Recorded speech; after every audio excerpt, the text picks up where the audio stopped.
দর্শক, শিরোনামেই যেমনটি শুনছিলেন আপনারা, বারবার ঠিকানা বদলাচ্ছেন দেশান্তরীর সাবেক আইজিপি বেনজির আহমেদ। সূত্র মতে বর্তমানে তিনি তুরস্কে অবস্থান করছেন। ৬ জুনের আগে দেশে ফেরার সম্ভাবনা নেই, তাই দুদকের তলবে তার হাজিরা নিয়ে সংশয় রয়ে গেছে। এদিকে বান্দরবানে মিলেছে বেনজিরের আরও ১০০ একর জমির সন্ধান, যেখানে গরুর খামার ও মাছের চাষ করতেন বেনজির আহমেদ। সপরিবারে বিদেশে পালিয়ে যাওয়া পুলিশের সাবেক আইজি বেনজির আহমেদ পাসপোর্ট জালিয়াতিতেও জড়িত। ক্ষমতার জোরে সম্পদের পাহাড় গড়লেও পাসপোর্টের আবেদনে পুলিশ পরিচয় গোপন রাখেন বেনজির।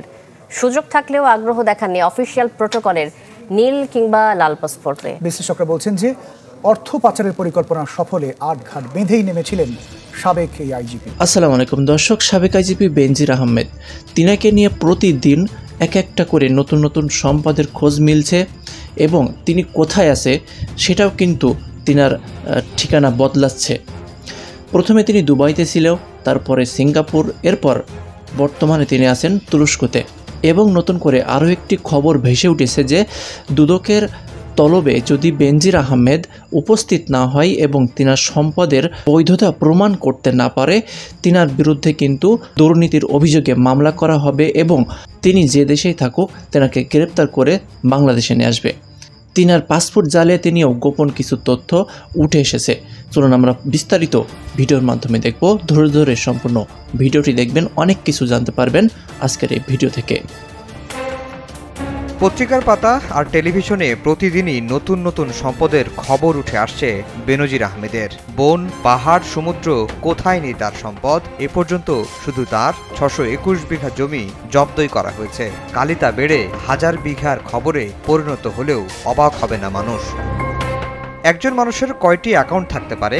বেনজির আহমেদের ৩৮টি অ্যাকাউন্ট জব্দ হয়েছে। আরও জেনেই নামে বেনামে তাই বা বলবে কে? এই এত বিপুল সম্পদ গড়ে যদিও তিনি এখন লাপাত্তা। বেনজির দেশ ছেড়ে চলে যাওয়ার পর কেবল নড়ে চড়েই বসেনি, রীতিমতো হম্বিতম্বি শুরু করেছে দুর্নীতি দমন কমিশন সহ সরকারও। দুদক আগামী ৬ জুন তলব করেছে বেনজির আহমেদকে। সেদিন তিনি দুদকে হাজির হচ্ছেন না তা অনেকটা নিশ্চিত। তারপরও সেদিন পর্যন্ত সবার চোখ থাকবে দুদকের দিকেই, থাকবে সব আয়োজন। যদি তিনি আসেন, অবশ্যই ৬ তারিখ পর্যন্ত দেখতে হবে। আসলে এক ধরনের কনসিকুয়েন্স, না আসলে এক ধরনের কনসিকুয়েন্স।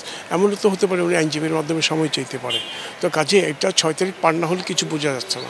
রাষ্ট্রের সর্বোচ্চ আইন কর্মকর্তাও কথা বলছেন রাষ্ট্রের সুরেই। কঠোর অবস্থান তারও। বলছেন অভিযোগ প্রমাণিত হলে বিচারের মুখোমুখি হতে হবে বেনজিরকে, হিসাব দিতে হবে টাকা ও সম্পদের।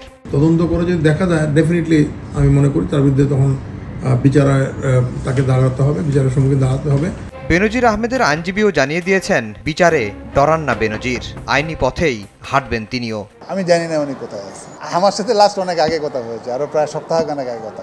ওনার সাথে আমার যেটুকু যোগাযোগ হয়েছে সেটা হচ্ছে যে যেহেতু ওনার বিরুদ্ধে একটা অভিযোগ আছে এবং দুদক ইনকোয়ারি করছে, ওনার সম্পত্তি বাজেয়াপ্ত হয়েছে, সুতরাং উনি আইনগত ব্যবস্থাগুলি নেবেন। যেহেতু উনি এই দেশেরই সিটিজেন, তার আইনগত অধিকার আছে এগুলিকে ডিফেন্ড করার। আইন শৃঙ্খলা বাহিনীর সর্বোচ্চ পদে থেকে এর আগে কেউ এতটা বেপরোয়াভাবে সম্পদ অর্জন করেছেন এমন তথ্য নেই কারো কাছে। আর তা হবেই বা কিভাবে? তিনি তো বেনজির। দুর্নীতির বিরুদ্ধে জিহাদ ঘোষণা করবে, দুর্নীতির সঙ্গে কোনো আপোষ নাই। সরকারি চাকরি করেছেন পুলিশ ও র্যাবের মতো দুই বাহিনীর সর্বোচ্চ পদে। তবে বেসরকারি চাকরিজীবী পরিচয়ে সাধারণ পাসপোর্ট ব্যবহার করতেন বেনজির আহমেদ। নথি ঘেঁটে দেখা যায় ২০১০ সালে বেনজিরের নামে ইস্যু করা হয় মেশিন রিডেবল পাসপোর্ট। মেয়াদ শেষ হওয়ার আগেই নবায়নের আবেদন করেন আবারও। তবে সরকারি কর্মকর্তার পরিচয় এড়িয়ে গেছেন প্রতিবারই। সম্প্রতি অবসরে যাওয়ার পর অভিযোগ মিলে অনিয়ম দুর্নীতিতে নজিরবিহীন সম্পদ গড়েছেন বেনজির। গুঞ্জন ওঠে দেশ ছাড়ারও। আইজিপি বেনজিরের তার যে কুকর্ম আমরা কিন্তু মিডিয়াতে জানতাম, কিন্তু রিপোর্ট করতে সাহস পাইনি। সাবেক এই পুলিশ মহাপরিদর্শক বলছেন বাহিনীর সর্বোচ্চ পদে থেকে তথ্য গোপনের অপরাধ করেছেন বেনজির। আমি সরকারি চাকরি যখন করি তখন আমি যদি বলি যে আমি প্রাইভেট সার্ভিস করছি, তা তো আমি তো তথ্য গোপন করলাম। তথ্য গোপন করবার জন্য পাসপোর্ট তৈরি করার যে বিধি আছে, পাসপোর্ট রুলস। দেশ ছেড়ে পালিয়েছেন এই তথ্য প্রায় নিশ্চিত। কেউ বলছেন দুবাই, কারো মতে তিনি সিঙ্গাপুর। নতুন করে বাজারে চাউর হয়েছে একসময় সিনা টান করে চলা বেনজিরের এখন নতুন আস্তানা তুরস্কে। একাধিক আইনশৃঙ্খলা বাহিনীর তথ্য বলছে, তুরস্কে যে বাসায় অবস্থান করছেন বেনজির তা তার পুরনো বন্ধুর, যিনি পুলিশের ঠিকাদারি কাজ করতেন আইজিপি থাকা অবস্থায়। তবে তার অবস্থান নিয়ে কোনো তথ্যই নেই তার আইনজীবীর কাছে। এত কিছুর মাঝে যে প্রশ্নটি সাধারণের মাঝে ঘুরপাক খাচ্ছে, 6 জুন কি দুদকে হাজির হচ্ছেন বেনজির আহমেদ? সূত্র বলছেন 6 জুনের আগে বেনজিরের দেশে ফেরার সম্ভাবনা কম। আইনজীবীর মাধ্যমে সময় আবেদন করতে পারেন দুদকে। দুদক আইনজীবী বলছেন, গেল 6 মাসে ব্যাংক অ্যাকাউন্ট থেকে কত টাকা তুলে নিয়েছেন বেনজির সে বিষয়ে খোঁজ চলছে। এখন কে কি করবে না করবে আমরা জানি না। আমি মনে করি যেহেতু বিষয়টি পুরো দুদকের এখতিয়ার, এখন অনুসন্ধান চলছে, কোনো ভুক্তভোগী যদি সত্যিকার হয়ে থাকেন আমার মনে হয় উনি দুদকে একটা দরখাস্ত দিতে পারেন, তাইলে সবচেয়ে ভালো হয়। আর কারো কাছ থেকে যদি টাকা নিয়ে থাকে তাহলে টাকা উদ্ধারের জন্য তো অন্য পথ নিতে হবে, সিভিল মামলা করতে হবে। অ্যাকাউন্টগুলোর উপর একটা অ্যাসেসমেন্ট চলছে, পরীক্ষা নিরীক্ষা চলছে। এছাড়াও কোনো অ্যাকাউন্ট আছে কি না, সেখানে কোনো টাকাকে ওখানে কোনো টাকা গিয়েছে কি না, এবং যে টাকাগুলা ওনার এক জব্দের সময় পাওয়া যায় আসলেই তার পূর্বে কোনো অ্যাকাউন্ট থেকে টাকা উঠিয়েছে কি না, সেই উঠিয়ে থাকলে সে টাকাটা কোথায় গিয়েছে, ক্যাশ নিয়ে গেছে না অন্য ব্যাংকে গিয়েছে, সব বিষয় কিন্তু এখন গুরুত্ব সহকারে পর্যালোচনা করা হচ্ছে। এদিকে বেনজিরের সম্পদের নতুন নতুন তথ্য বেরিয়ে আসছে প্রতিদিনই। নতুন করে বান্দরবানের পাহাড়ে সন্ধান মিলেছে 100 একর জমির।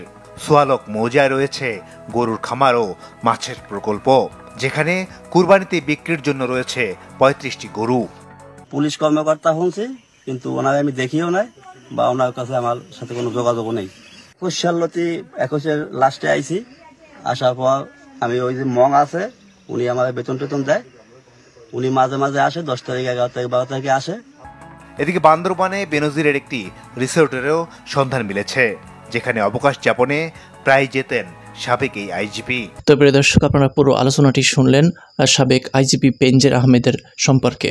তিনি বর্তমানে তুরস্কতে আছেন এবং আগামী 6 এবং 9 জুন তিনি যে দুদকের যে তলব করেছিল সেখানে উপস্থিত হবে না, কিন্তু এটা ইতিমধ্যে কিন্তু বোঝা যাচ্ছে, কারণ তিনি বুঝতে পেরেছে যে তিনি যদি দেশে আসে এবং দুদকের এই তলবে যদি তিনি বাংলাদেশে আসে তাহলে কিন্তু তিনি আর ফিরে যেতে পারবে না, কারণ তেনার সম্পদ, এটা বলা যায় এক কথায় বৈধভাবে এত সম্পদ গড়তে পারে না।